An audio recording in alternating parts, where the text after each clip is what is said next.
Brenda Millbrook, a name whispered with a mixture of dread and exasperation throughout the Willow Creek Estates Homeowners Association, was, to put it mildly, particular. Her lawn was an emerald testament to obsessive weed control. Her holiday decorations were meticulously synchronized, down to the millisecond flashing of the LED lights. And her complaints to the HOA board were legendary in their length and specificity. She was, in the parlance of the internet, a Karen, albeit one with a surprisingly refined vocabulary and an unsettlingly calm demeanor, while delivering scathing criticisms of her neighbors' landscaping choices. But beneath the perfectly coiffed hair, the impeccably pressed floral blouses, and the unwavering dedication to upholding the HOA covenants, churned a heart that, for decades, had remained dormant, a relic of a past Brenda thought she had buried long ago. That is, until destiny, or perhaps just a poorly addressed package, intervened. Brenda's life in Willow Creek Estates was a carefully constructed symphony of order and control. Every Tuesday was recycling day, and heaven help the neighbor who dared put out their bins on Monday night. Every spring, she meticulously planned her garden, ensuring each petunia and pansy was perfectly positioned for maximum visual impact. Her days were filled with volunteer work, organizing the community book club, auditing the HOA budget, meticulously cleaning her already spotless home, and, of course, keeping a watchful eye on the neighborhood for any infractions of the sacred covenants. Her evenings were similarly regimented, a light dinner of steamed vegetables and lean protein, followed by an hour of classical music and a crossword puzzle.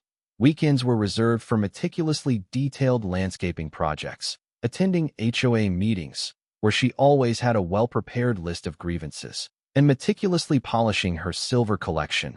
This meticulously crafted existence was shattered, however, by a single, innocuous piece of mail. A misdelivered flyer, intended for a new resident named Gary, landed in Brenda's mailbox instead. As she scanned the advertisement for a local handyman service, her eyes snagged on the name.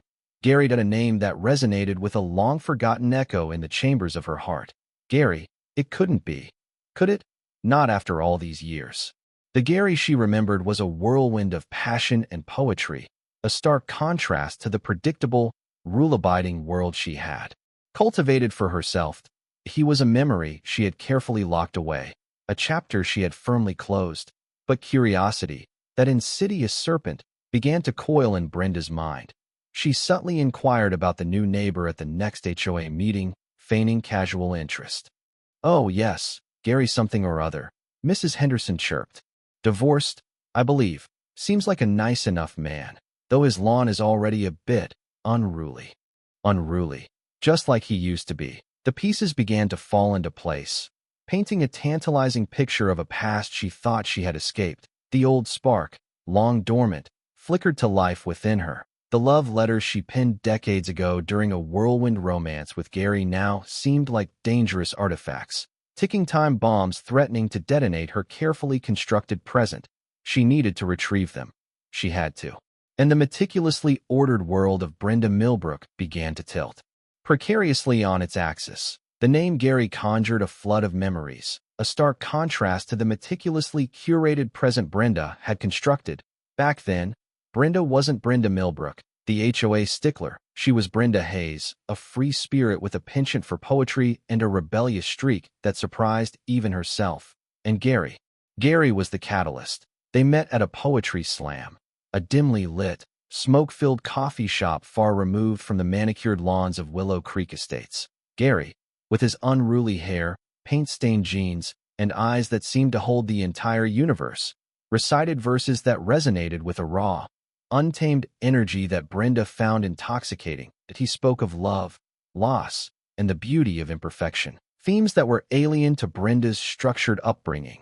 Their romance was a whirlwind, a passionate explosion of creativity and shared dreams. They spent hours discussing art, literature, and philosophy, challenging each other's perspectives and igniting a fire within Brenda that she never knew existed. It was during this period that Brenda, inspired by Gary's artistic spirit, began writing. The love letters were a product of this fervent passion. They were filled with youthful exuberance, declarations of undying love, and promises of a future filled with artistic collaboration and shared adventures. Brenda poured her heart and soul into those letters, expressing emotions she had never dared to acknowledge before. They were a testament to a love that felt all-consuming, a bond that she believed would last forever. But forever, as Brenda would soon learn, is a fleeting concept. Their relationship, as intense as it was, proved to be unsustainable. Gary's free-spirited nature clashed with Brenda's underlying need for order and control.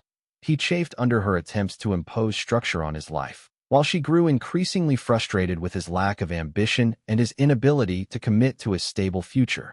The breaking point came during a heated argument about their future. Brenda envisioned a life of comfortable stability, a house in the suburbs, and a family. Gary, on the other hand, dreamed of traveling the world, living a bohemian lifestyle, and pursuing his art without constraints. Their visions were irreconcilable, their paths diverging. The breakup was painful, a severing of a bond that had once seemed unbreakable. Brenda, heartbroken and disillusioned, retreated into herself, burying her emotions, and vowing to never again relinquish control of her life. She abandoned her artistic pursuits, embraced a life of order and predictability, and transformed herself into the Brenda Millbrook that Willow Creek Estates knew so well. The love letters, however, remained. They were a tangible reminder of a past she had tried to erase, a symbol of a vulnerability she had sworn to suppress. She had kept them hidden away in a dusty box, a secret she guarded fiercely. Now, with Gary's reappearance, those letters threatened to resurface, exposing a side of herself she thought she had long buried. And the thought of Gary, or anyone else, reading those passionate declarations filled her with a sense of dread and a renewed determination to reclaim her past. The letters had to be silenced, permanently. The confirmation that Gary, her Gary, had indeed moved into Willow Creek Estates sent Brenda into a tailspin. It wasn't just the resurfacing of a long-buried past. It was the proximity, the sheer audacity of him being there, in her meticulously ordered world.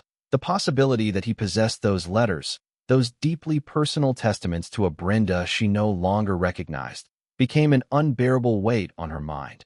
Initially, she tried to rationalize. Perhaps he didn't even remember the letters. Perhaps he had discarded them years ago. But the thought lingered, a persistent hum of anxiety that grew louder with each passing day. The need to know, to ensure the letters were destroyed, consumed her. Her first attempts were subtle, almost comical in their ineptitude. She started by casually strolling past Gary's house during her daily walks, hoping to catch a glimpse of him, to assess his demeanor, to gauge whether he even looked like someone who would cherish old love letters. She even attempted to strike up a conversation with him while he was struggling with a recalcitrant lawnmower. But her carefully rehearsed greetings devolved into awkward stammering and a hasty retreat. Then came the more direct, though equally misguided, attempts. She tried befriending Gary's next-door neighbor, Mrs. Gable, a notoriously gossipy woman with a penchant for sharing intimate details about everyone on the street. Brenda envisioned subtly extracting information about Gary's mail habits, his storage practices, anything that would shed light on the fate of the letters. However, Mrs. Gable's rambling monologues about her prize-winning roses and her grandson's questionable dating choices proved to be an impenetrable barrier to any useful information. As her subtle attempts failed, Brenda's anxiety escalated. Sleep became a luxury she could no longer afford. She spent her nights tossing and turning, haunted by visions of Gary reading her letters, sharing them with others, or worse, using them as ammunition to ridicule her. The thought of Gary rereading those letters was mortifying. They were so vulnerable, so earnest, so utterly unlike the Brenda Millbrook she had become. They revealed a naivete, a raw emotionality she had painstakingly suppressed for decades. It was during one of these sleepless nights that the idea began to form, a desperate solution that grew more appealing with each passing hour. She had to get those letters back. She had to take control of the situation, to reclaim her past before it destroyed her present. The seed of the plan was planted. Retrieve the letters from Gary's mailbox. It seemed simple enough, at first, at a quick snatch and grab. A covert operation executed with the precision and efficiency she applied to every other aspect of her life. But as she delved deeper into the logistics, She realized the task was far more complicated than she initially anticipated. How would she access his mailbox without being seen? How would she know exactly when the letters were delivered? How could she ensure that no one discovered her transgression? The questions swirled in her mind, fueling her obsession and driving her to the brink. The meticulously ordered world of Brenda Millbrook was crumbling, replaced by a desperate, all-consuming need to reclaim her past, no matter the cost. And the plan, as audacious and improbable as it seemed, began to take shape. To Brenda's initial, almost comical attempts at subtlety quickly devolved into a full-blown obsession: the failed coffee encounter with Gary and the fruitless chats with Mrs. Gable only served to fuel her desperation. Her carefully constructed facade of calm control began to crack, revealing the frantic, anxiety-ridden woman beneath. She started staking out Gary's house, spending hours parked down the street in her meticulously clean minivan, ostensibly reading a book, but in reality, meticulously charting his comings and goings. She noted the times he left for work, the frequency of his grocery store trips, and, most importantly, the arrival of the postal worker. Her focus shifted entirely to the mailed. It became an all-consuming fixation. She began to anticipate the postal worker's arrival with a fervor usually reserved for winning lottery numbers. She needed to understand the postal worker's routine, their timing, their vulnerabilities. She began to see the postal worker, not as a public servant, but as an obstacle, a gatekeeper standing between her and the salvation of her past. She started meticulously documenting the postal worker's route, noting the order of the houses they serviced, the time they spent at each mailbox, and any patterns in their behavior. She learned the postal worker's name, David, from a fleeting glimpse of his name tag. She even started leaving out small gifts for David: a bottle of cold water on a hot day, a homemade cookie, hoping to ingratiate herself and perhaps glean some information about his route. David, a friendly but somewhat oblivious young man, appreciated the gestures but remained largely unaware of Brenda's ulterior motives. Brenda's behavior became increasingly erratic. She started neglecting her usual routines, missing HOA meetings, and letting her garden fall into a state of unprecedented disarray. Her neighbors noticed the change, whispering amongst themselves about Brenda's strange behavior. Mrs. Henderson even suggested that Brenda might be suffering from some sort of nervous breakdown, a diagnosis that Brenda, had she been in her right mind, would have vehemently contested. The plan to simply snatch the letters from Gary's mailbox seemed increasingly improbable, fraught with risk. She needed a more reliable, more foolproof method. It was during one of her late-night stakeouts, while observing David efficiently navigate his route, that the idea struck her: an audacious, almost insane idea, but one that, in her increasingly desperate state, seemed like the only viable option. That if she couldn't get to the letters, she would get to the source. She would intercept the mail before it even reached Gary's mailbox. She would, in essence, become the postal worker. The thought sent a jolt of adrenaline through her veins. That it was crazy, yes, but it was also brilliant. That it was a solution that aligned with her need for control, her meticulous planning, and her unwavering determination. The details were still hazy, the logistics daunting, but the core idea was there.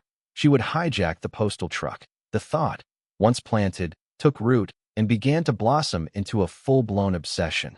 Brenda began to meticulously research postal regulations, security protocols, and the inner workings of the postal service. She studied the postal worker's uniform, the layout of the postal truck, and the procedures for handling mail. She was determined to become an expert, to understand every aspect of the operation, to ensure her plan was executed flawlessly. The line between Brenda Millbrook, HOA Karen, and Brenda Millbrook, would-be postal hijacker, blurred with each passing day.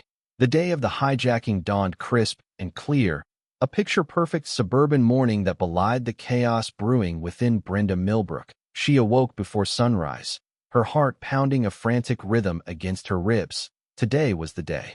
The day she would reclaim her past, silence her fears, and restore order to her meticulously controlled world. Her preparations were meticulous, as always. She had spent weeks studying David's route, identifying the perfect opportunity for her audacious plan. She knew exactly where he would be, what he would be doing, and how she could exploit his routine. She dressed in a nondescript outfit, a plain gray pantsuit and sensible shoes, designed to blend into the background. She even donned a pair of oversized sunglasses to obscure her identity. Her hair, usually perfectly coiffed, was pulled back into a tight bun, further minimizing her distinctive features. Her weapon of choice was surprisingly mundane. A can of pepper spray she had purchased years ago for self-defense, now repurposed for a far more unconventional purpose. She checked the canister one last time. Ensuring it was ready for action as she drove to her designated observation point, a small park overlooking David's usual route. She rehearsed her plan in her head, visualizing every step, anticipating every potential obstacle. She knew the risks were immense, the consequences potentially devastating. But the thought of those letters, those vulnerable testaments to her past, fueled her determination. The opportunity presented itself with surprising ease. David, as predictable as clockwork, parked his postal truck on a quiet side street, leaving the engine running as he delivered mail to a row of houses. Brenda had observed this particular stop countless times, noting that David often left the truck unattended for several minutes. A blatant violation of postal regulations, but a golden opportunity for Brenda. With a surge of adrenaline, Brenda approached the postal truck, her heart pounding in her ears. She glanced around, ensuring no one was watching.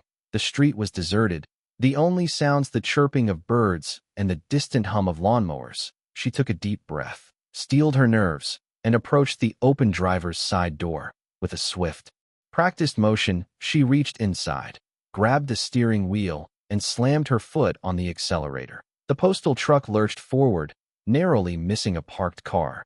David, startled by the sudden movement, turned around, his eyes widening in disbelief as he watched his truck being driven away by a woman he vaguely recognized as the cookie-baking neighbor. He yelled, but his voice was lost in the roar of the engine. Brenda gripped the steering wheel, her knuckles white, her eyes fixed on the road ahead. The truck was surprisingly difficult to handle, its bulky frame and unfamiliar controls making it a challenge to navigate. But she pressed on, driven by a single, all-consuming goal: to retrieve those letters and reclaim her past. The hijacking, against all odds, was underway, and Brenda Millbrook, HOA Karen, was now officially a postal bandit, behind the wheel of the stolen postal truck. Brenda's meticulously planned operation quickly devolved into a chaotic scramble. The truck, far from being the efficient vehicle she had envisioned, proved to be a lumbering beast, its brakes squealing, its steering sluggish, and its overall handling a far cry from her minivan.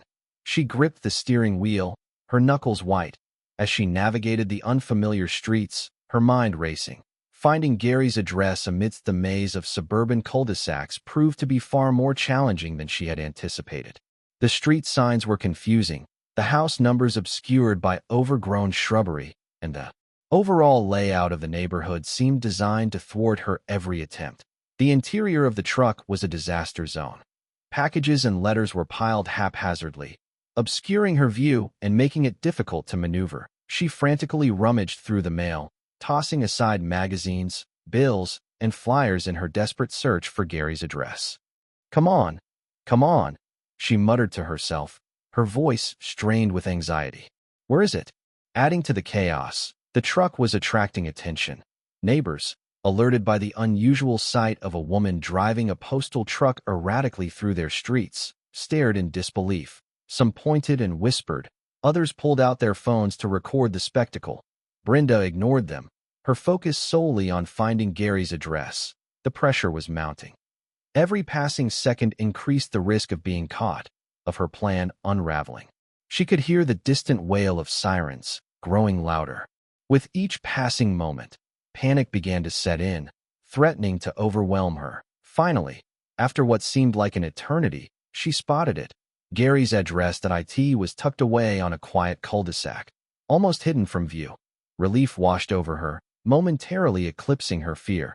She slammed on the brakes, bringing the truck to a screeching halt in front of Gary's house. Without a moment's hesitation, she leaped out of the truck and raced towards the mailbox. Her hands trembled as she fumbled with the latch, her eyes darting around nervously. She could see the police cars approaching in the distance, their flashing lights reflecting in the windows of the nearby houses. She yanked open the mailbox and peered inside. That it was overflowing with mail, bills, advertisements. And there, nestled among the clutter, was a familiar envelope. It was addressed to Gary in her own distinctive handwriting, a relic from a past she thought she had buried long ago. With a triumphant cry, she snatched the envelope from the mailbox, her heart pounding with a mixture of relief and exhilaration. She had done it. She had retrieved the letters. But her moment of triumph was short-lived. As she turned to flee, she was met by the flashing lights and blaring sirens of the approaching police cars. The game, it seemed, was up for a fleeting moment.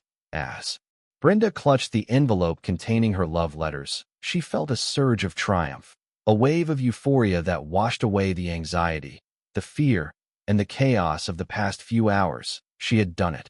Against all odds, she had succeeded. She had reclaimed her past, silenced her fears, and restored order to her world. The letters, those tangible reminders of a past she had tried so hard to erase, were now safely in her possession.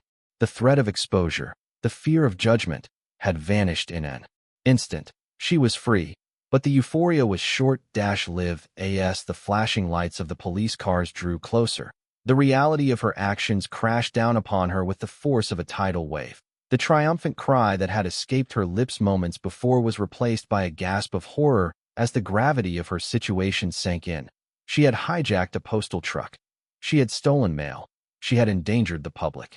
She had broken the law, and not just any law, but federal law. The consequences of her actions were staggering, far beyond anything she had imagined in her increasingly desperate state. The potential charges loomed large in her mind: mail theft, vehicle hijacking, reckless endangerment, resisting arrest. The penalties for each offense were severe, carrying hefty fines and significant jail time. Her meticulously constructed life, her reputation, her freedom, were all on the verge of collapsing. She looked down at the envelope in her hand, the object of her obsession, the catalyst for her downfall. That it suddenly seemed insignificant, a mere piece of paper, a symbol of a past that had no bearing on her present. The letters, once so threatening, now seemed almost pathetic, a testament to her own folly. The weight of her actions pressed down on her, suffocating her. She had been so focused on retrieving the letters, on silencing her fears, that she had completely lost sight of the bigger picture. She had allowed her obsession to consume her, driving her to commit an act of utter madness. As the police officers approached, their faces grim, their hands resting on their holstered weapons, Brenda felt a sense of resignation wash over her. There was no escape. There was no turning back. She had crossed the line, and now she had to face the consequences. The triumphant joy she had felt moments before was replaced by a profound sense of regret. She had made a terrible mistake, a mistake that would haunt her for the rest of her life, and all for a few old love letters. The irony was almost unbearable. The HOA Karen, the champion of order and control, had become a criminal, a postal bandit, a cautionary tale for the ages. The aftermath of Brenda's ill-fated hijacking was a whirlwind of flashing lights, blaring sirens, and stunned onlookers. The abandoned postal truck, its door hanging open and its contents strewn haphazardly across the cul-de-sac, became an instant spectacle, drawing neighbors out of their homes and transforming the quiet suburban street into a scene of utter chaos. The authorities descended swiftly and decisively. Police officers cordoned off the area, securing the scene and preventing onlookers from getting too close. The team of forensic investigators meticulously examined the postal truck, dusting for fingerprints and gathering evidence. Postal inspectors, their faces grim, surveyed the scene, assessing the damage and attempting to determine the extent of the mail theft. David, the postal worker, stood on the sidewalk, his face pale with shock and disbelief. He recounted the events of the morning to the police, struggling to comprehend how the friendly neighbor who had offered him cookies could have been capable of such a brazen act. He kept repeating, "I just don't understand it. She seemed so normal." The news of the hijacking spread like wildfire, igniting a media frenzy that engulfed Willow Creek Estates. Local news crews descended upon the neighborhood, interviewing residents and capturing footage of the abandoned postal truck. National news outlets soon followed, drawn by the bizarre and improbable nature of the story. Headlines screamed, HOA Karen hijacks postal truck in bizarre love letter heist. Suburban mayhem. Woman steals mail truck in desperate attempt to reclaim past. Postal Service vows to crack down on mail theft after outrageous hijacking. The internet exploded with memes and jokes about the HOA Karen postal bandit, transforming Brenda into an overnight sensation, albeit one of the most infamous kind. Social media was flooded with comments, ranging from outrage and condemnation to amusement and disbelief. The residents of Willow Creek Estates, once a bastion of suburban tranquility, found themselves thrust into the national spotlight. Their quiet lives forever disrupted by Brenda's actions. They grappled with a mixture of embarrassment, anger, and morbid curiosity. Mrs. Henderson, the HOA president, struggled to maintain order amidst the chaos. She issued a statement condemning Brenda's actions and assuring residents that the HOA was cooperating fully with the authorities. Privately, however, she confessed to feeling a sense of vindication that Brenda's relentless complaints and unwavering adherence to the HOA covenants had often grated on her nerves. Now, it seemed, Brenda had finally gone too far. The media frenzy intensified. The focus shifted from the hijacking itself to the motive behind it. Speculation ran rampant, with theories ranging from a desperate attempt to pay off gambling debts to a misguided act of political protest. The truth, however, remained shrouded in mystery. The only person who could shed light on the situation was Brenda herself, and she was nowhere to be found. After being apprehended near Gary's house, she had been taken into custody and transported to the county jail. She refused to speak to the authorities, remaining silent and uncooperative. The mystery of the HOA Karen postal bandit deepened, captivating the nation and ensuring that Brenda Millbrook would forever be remembered as the woman who hijacked a postal truck for love, or, perhaps, for something far more complicated. Even as the police officers approached, their faces grim, Brenda's ingrained instincts for order and control refused to entirely surrender. Despite the overwhelming evidence against her, a small part of her clung to the hope that she could somehow mitigate the damage, erase the evidence, and salvage what remained of her meticulously constructed life. As the officers moved to handcuff her, Brenda clutched the envelope containing the love letters tightly in her hand. She knew that those letters were the key to understanding her motive, the explanation for her madness. If she could destroy them, perhaps she could convince the authorities that she was simply a misguided, albeit eccentric, woman who had made a terrible mistake. With a sudden burst of energy, Brenda attempted to wrest herself free from the officer's grasp. She stumbled backward, her eyes darting around frantically, searching for an escape route.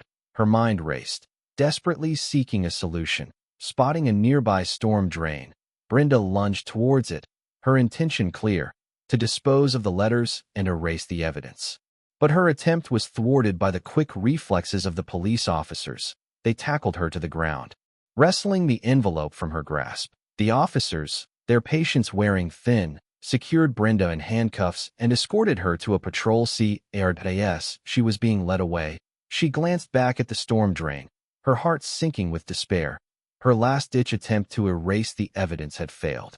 The envelope containing the love letters was carefully collected and placed into an evidence bag. It would be analyzed, cataloged, and presented as Exhibit A in the case against Brenda Millbrook.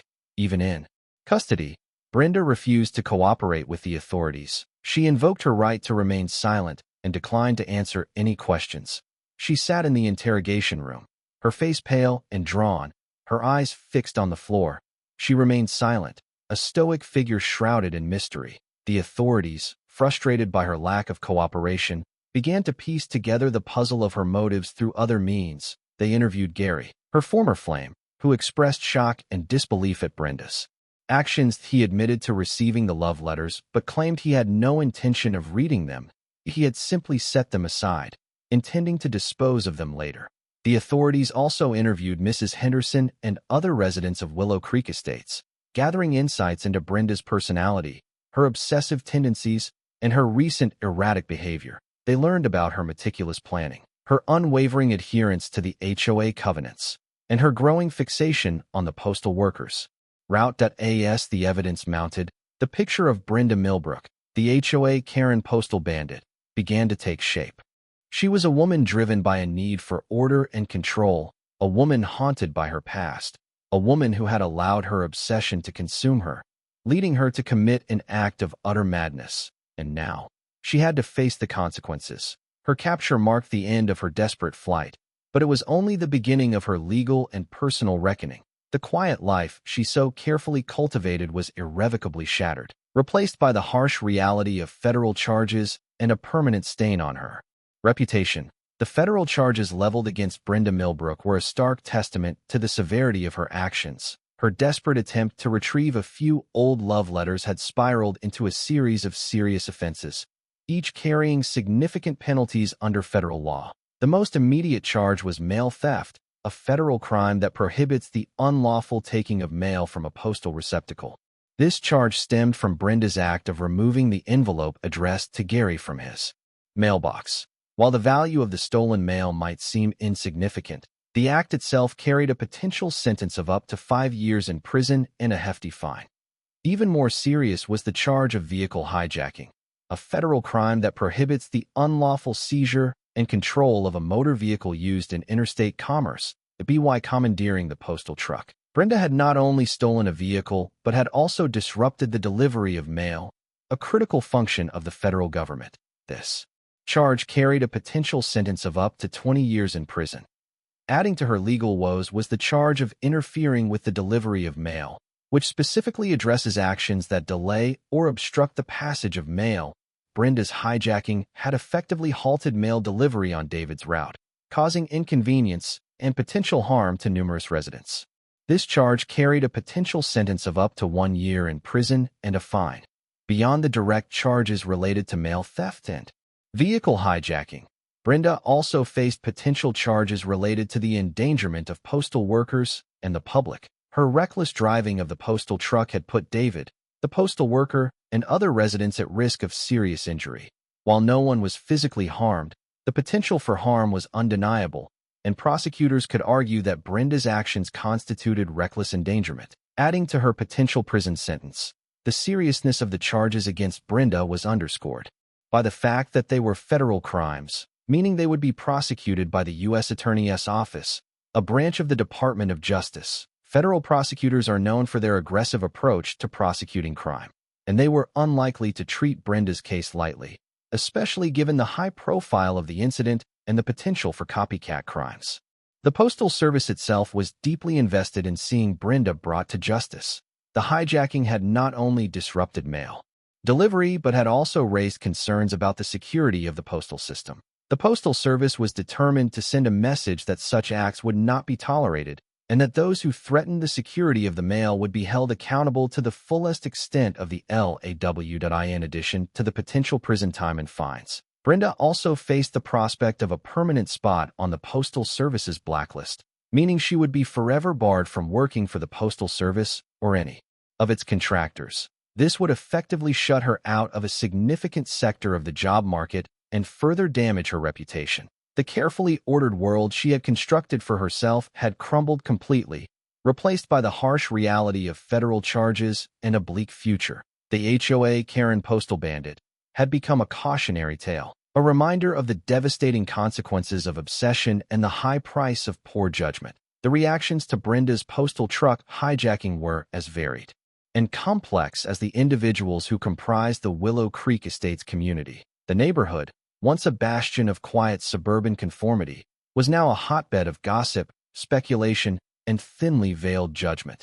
Many residents expressed shock and disbelief, struggling to reconcile the image of Brenda, the meticulous HOA enforcer, with that of a brazen postal bandit. They whispered amongst themselves, dissecting her every action, searching for clues that might have foreshadowed her descent into madness. "I always thought she was a bit intense," Mrs. Henderson, the HOA president, confided to a reporter. "But I never imagined she was capable of something like this. It's just unbelievable." Others expressed anger and resentment, feeling that Brenda's actions had tarnished the reputation of their community and exposed them to ridicule and scorn. They worried about the impact on their property values and the overall sense of security in the neighborhood. The HOA itself was thrown into turmoil.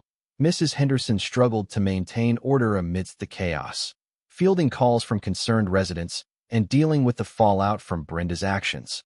The HOA board voted unanimously to suspend Brenda's membership, effectively ostracizing her from the community she had once so fiercely defended. The reaction of Gary, Brenda's former love, was perhaps the most poignant. He was initially shocked and confused by the news of the hijacking, unable to comprehend why Brenda would go to such extreme lengths to retrieve the love letters. "I hadn't even read them," he confessed to the authorities. "I just received them a few days ago and set them aside. I was planning on throwing them away. To be honest, I had no idea she felt so strongly about them." As he learned more about Brenda's state of mind, her anxiety, her obsession, and her desperate need to reclaim her past, Gary began to feel a sense of sympathy for her. He realized that her actions were not simply a product of madness, but rather a manifestation of deep-seated insecurities and unresolved emotions. He visited Brenda in jail, hoping to offer her some comfort and understanding, that he found her withdrawn and despondent, her spirit broken. She refused to make eye contact with him, her face etched with shame and regret. "I'm so sorry, Gary," she whispered, her voice barely audible. "I didn't mean to cause so much trouble. I just wanted to erase the past." Gary reached out and took her hand, his heart filled with compassion. "It's okay, Brenda," he said gently. "It's going to be okay. We'll get through this." Whether or not things would truly be okay remained to be seen. But in that moment, amidst the chaos and the shame, a flicker of connection remained between Brenda and Gary, a testament to the enduring power of the past and the enduring capacity for human understanding. The neighborhood buzzed, the HOA scrambled, but Gary, the unexpected center of the storm, felt something akin to pity, mixed with a strange echo of the feelings he thought were long gone. The HOA Karen postal bandit was, to him, suddenly just Brenda again, a woman he once loved, now lost in a sea of her own making. Brenda's arraignment was a somber affair, a stark contrast to the media circus that had surrounded her capture. She appeared before a federal judge, her face pale and drawn, her eyes downcast. The courtroom was packed with reporters, curious onlookers, and a handful of residents from Willow Creek Estates, eager to witness the next chapter in the HOA Karen postal bandit saga. Brenda, represented by a court-appointed attorney, remained silent throughout the proceedings, allowing her lawyer to speak on her behalf. The attorney entered a plea of not guilty to all charges, arguing that Brenda's actions were the result of a mental breakdown and that she was not in her right mind at the time of the hijacking. The prosecution, however, painted a different picture. They argued that Brenda's actions were premeditated and deliberate, the culmination of weeks of planning and preparation. They presented evidence of her meticulous research into postal routes, her attempts to ingratiate herself with the postal worker, and her deliberate attempt to evade capture. The judge, after hearing arguments from both sides, set bail at an exorbitant amount, effectively ensuring that Brenda would remain in jail pending trial. The potential legal consequences she faced were daunting. The charge of mail theft, while seemingly minor, carried a maximum sentence of 5 years in prison and a fine of $250,000. The charge of vehicle hijacking, the most serious offense, carried a maximum sentence of 20 years in prison and a fine of $250,000. The charge of interfering with the delivery of mail carried a maximum sentence of 1 year in prison and a fine of $100,000. If convicted on all charges, Brenda could face decades in prison and hundreds of thousands of dollars in fines. Her attorney, recognizing the gravity of the situation, began exploring the possibility of a plea bargain, hoping to negotiate a reduced sentence in exchange for a guilty plea. The prosecution, however, was reluctant to offer any concessions. They were determined to send a message that such acts of lawlessness would not be tolerated, and they were prepared to pursue the maximum possible sentence. The case against Brenda was strong, the evidence was overwhelming, and her silence only served to reinforce the impression that she had something to hide. Her attorney faced an uphill battle, struggling to find a viable defense strategy. Potential legal consequences weighed heavily on Brenda's mind. She spent her days in jail, consumed by guilt, regret, and fear. She had lost everything: her freedom, her reputation, her carefully constructed life. The HOA Karen postal bandit, once a symbol of order and control, had become a tragic figure, a victim of her own obsession. Her story served as a cautionary tale, a reminder of the devastating consequences of unchecked emotions and the high price of poor judgment. The legal gears were turning, and Brenda Millbrook, once the enforcer of Willow Creek Estates, was now facing a reckoning that threatened to consume her entirely. The best-case scenario was still years in prison, and even that seemed a distant hope. Brenda Millbrook's audacious act had far-reaching consequences, extending beyond her personal legal troubles and impacting the operations and security protocols of the local postal service. The incident served as a wake-up call, exposing vulnerabilities in the system and prompting a comprehensive review of security measures.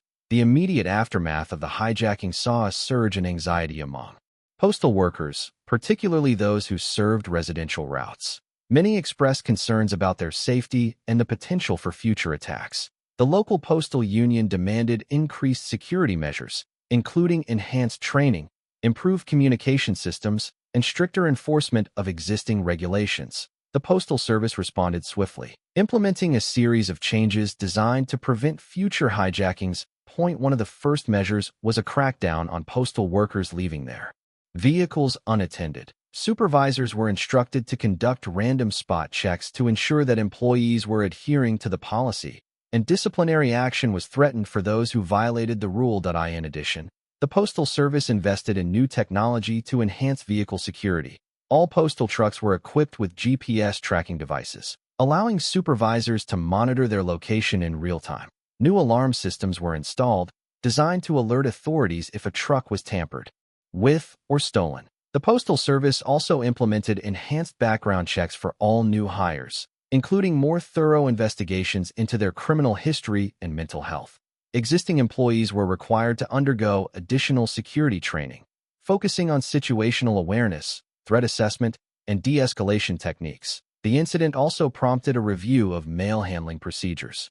The Postal Service implemented stricter protocols for securing mail in transit, requiring employees to use tamper-proof containers and to maintain a constant chain of custody. The cost of these new security measures was substantial, placing a significant strain on the Postal Service's already tight budget. However, postal officials argued that the investment was necessary to protect the safety of their employees and the integrity of the mail system. The impact of Brenda's actions extended beyond the immediate security enhancements. The incident also led to a decline in public trust in the Postal Service. Many residents expressed concerns about the safety of their mail and the potential for future disruptions. The Postal Service launched a public relations campaign to reassure the public and restore confidence in the system. They emphasized their commitment to security and their dedication to providing reliable mail service. David, the postal worker who had been victimized by Brenda, became an unlikely symbol of resilience and dedication. He returned to his route shortly after the incident, determined not to let Brenda's actions deter him from his duty. He was hailed as a hero by his colleagues and the community, and his story became a source of inspiration for postal workers across the country. The quiet streets of Willow Creek Estates, once again calm, now carried the weight of new procedures, a constant reminder of the day an HOA Karen took on the U.S. Postal Service. The incident left an indelible mark, a testament to the unexpected ways in which one person's actions can ripple through an entire system. The saga of Brenda Millbrook, the HOA Karen postal bandit, transcends the sensational headlines and the quirky details of a suburban hijacking. At its core, it's a story about the destructive power of obsession, the corrosive nature of regret, and the far-reaching consequences of acting on impulsive desires. Brenda's actions were driven by a deep-seated need for control, a desire to maintain order and predictability in her life. This need stemmed from a fear of vulnerability, a fear of exposing the raw emotions she had carefully suppressed for decades. The resurfacing of Gary, her former love, and the threat of those old love letters being revealed triggered a cascade of anxiety, pushing her to the brink of madness. Her obsession with retrieving the letters blinded her to the reality of her actions. She became so fixated on her goal that she lost sight of the bigger picture, failing to consider the potential consequences for herself, for Gary, for the Postal Service, and for the community. Regret is another central theme of Brenda's story. As she sat in jail, Facing the prospect of a lengthy prison sentence, she was consumed by remorse. She regretted her impulsive decision to hijack the postal truck. She regretted her years of suppressing her emotions, and she regretted the choices that had led her to this point. Her story serves as a cautionary tale about the dangers of allowing regret to fester. Instead of confronting her past and dealing with her emotions in a healthy way, Brenda allowed them to fester, eventually erupting in a destructive outburst. The consequences of Brenda's actions were far-reaching, impacting not only her own life, but also the lives of those around her. Her neighbors were left shaken and disillusioned. The Postal Service was forced to implement costly security measures, and Gary was forced to confront a past he had long since buried. Brenda's story also highlights the importance of seeking help when struggling with mental health issues. Her anxiety and obsession were clear signs of a deeper problem, and if she had sought professional help, she might have been able to avoid the catastrophic events that followed. In the end, Brenda Milbrook's story is a reminder that even the most meticulously planned lives can be derailed by unchecked emotions and impulsive decisions. It's a story about the importance of self-awareness, emotional intelligence, and the courage to confront one's past. It's about recognizing when the pursuit of control becomes a runaway train, and understanding that sometimes the greatest strength lies not in suppressing our vulnerabilities, but in embracing them. It is, ultimately, a story about the very human capacity for both extraordinary order and spectacular chaos, and the delicate balance between the two. Brenda Milbrook ultimately accepted a plea bargain, admitting guilt to reduced charges of mail theft and interference with mail delivery. The vehicle hijacking charge, carrying the most severe potential sentence, was dropped in exchange for her cooperation and a promise to seek mental health treatment. She served a relatively short prison sentence, a few years that felt like an eternity.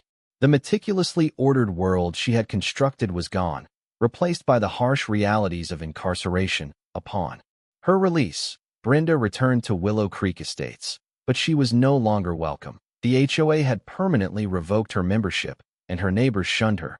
She became a pariah, a symbol of shame and embarrassment for the community she had once so fiercely defended. Gary, however, remained a source of support. He visited her regularly, offering companionship and encouragement. He helped her find a new apartment, a modest dwelling far removed from the manicured lawns and strict covenants of Willow Creek Estates. Brenda struggled to rebuild her life. She found work as a data entry clerk, a monotonous job that offered little fulfillment but provided a steady income. She attended therapy sessions, grappling with her past and learning to manage her emotions. The HOA Karen postal hijacking incident became a local legend, a story passed down through generations of Willow Creek Estates residents. It served as a cautionary tale, a reminder of the dangers of obsession and the importance of maintaining perspective. The incident also had a lasting impact on the Postal Service. The security measures implemented in the wake of the hijacking remained in place, serving as a constant reminder of the day an HOA Karen took on the federal government. Brenda Milbrook's story also became a popular topic for true crime documentaries and podcasts. The quirky details of the hijacking, the unexpected motive, and the dramatic fallout captivated audiences, ensuring that Brenda's name would forever be associated with the HOA Karen postal bandit incident.